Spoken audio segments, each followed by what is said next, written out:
एक समय की बात है। ढोलकपुर नाम का एक छोटा सा गांव था। उसी गांव में एक छोटा सा परिवार रहता था। उस परिवार में रामू और उसकी पत्नी शीला रहती थी। एक दिन शीला अपने पति रामू से कहती है कि आप कोई काम क्यों नहीं करते हो।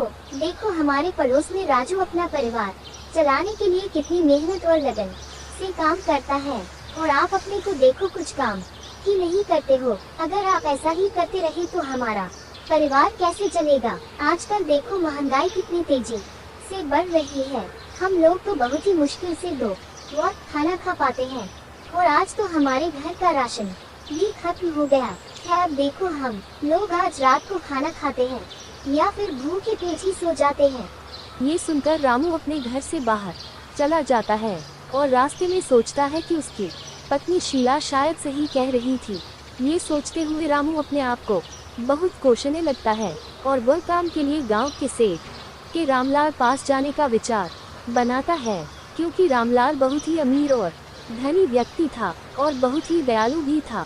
रामू को पूरा विश्वास था कि उसको वहां पर काम जरूर मिलेगा।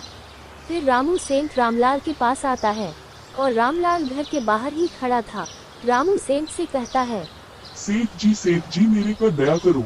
मैं बहुत ही असहाय और गरीब हूँ।